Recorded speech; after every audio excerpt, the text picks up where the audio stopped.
প্রিয় শিক্ষার্থীরা, আমরা এখন 9.1 এর 24 নম্বর যে সমস্যাটা আছে সেটা সমাধান করব।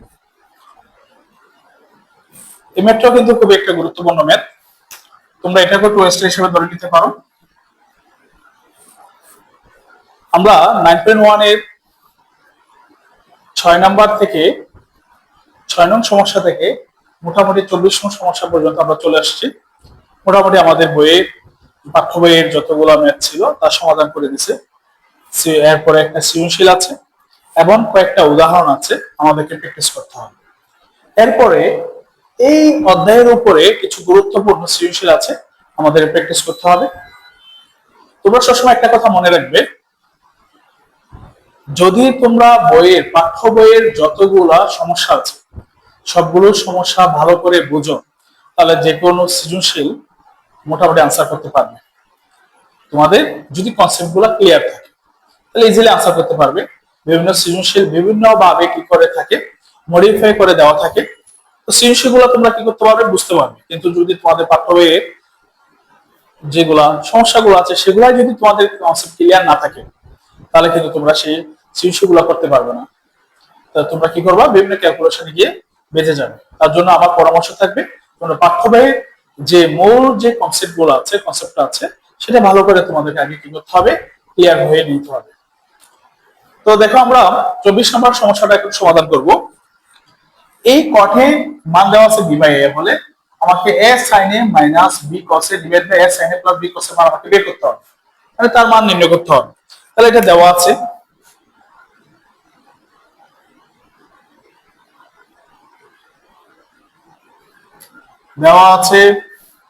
কঠের মান বি বাই এ।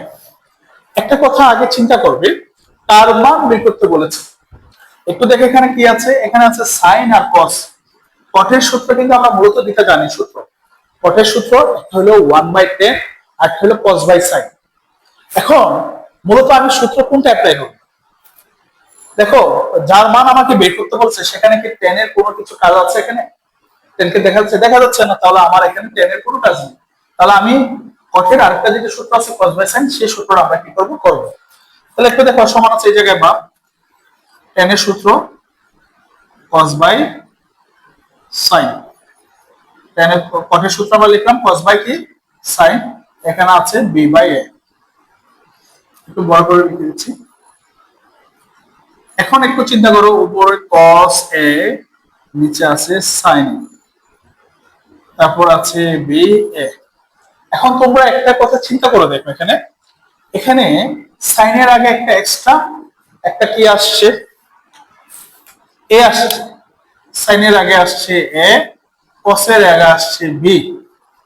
এখন আমরা কি করব জানো, এই sin এর আগে যেহেতু এখানে a আসছে, আমি এখানে sin এর আগে কি আনবো, a আনবো। আর cos এর আগে যেহেতু b আসছে, cos এর আগে কি আনবো, b। একটু চিন্তা করে দেখো তো, এই পাশে এখন b বাই a এক্সট্রা চলে আসছে না? আমি এই পাশে যেহেতু b বাই a আসছে, এই পাশেও আমি b বাই a আনবো। এই পাশে উপরে যেহেতু b আসছে, এই পাশে যদি আমি উপরে আরেকটা b আনি তাহলে হয়ে যাবে b স্কয়ার। এই পাশে যেহেতু নিচে a আসছে, এখানেও যদি আমি একটা a আনি তাহলে কি হয়ে যাবে, a স্কয়ার। এরপরে সাইড রুট দিতে হবে আমাকে। উভয় পাশে বা উভয় পক্ষে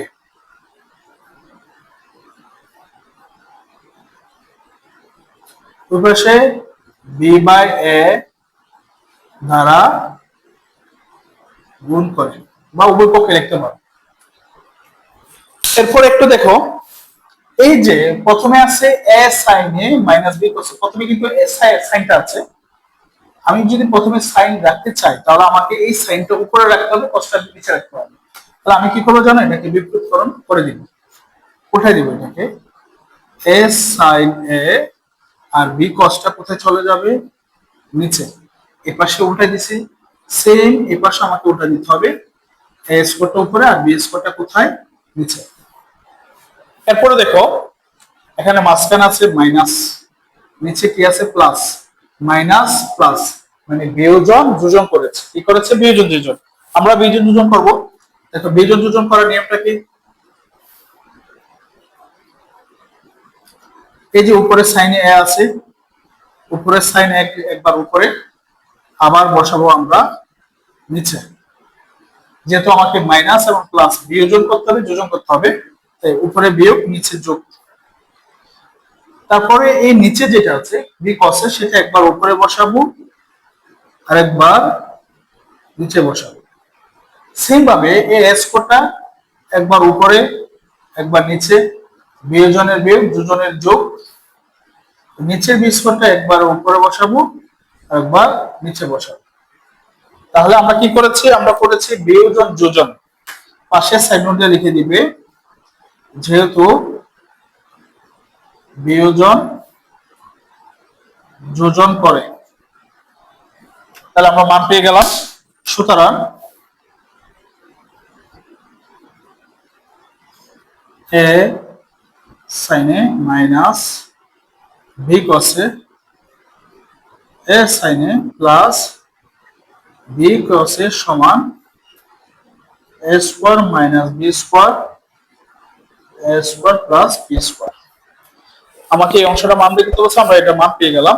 যেমন এই অংশটার মান হলো এটা a square minus b square divided by a square plus b square. আশা করি তোমরা বুঝতে পেরেছো। সবাইকে ধন্যবাদ। আসসালামু আলাইকুম।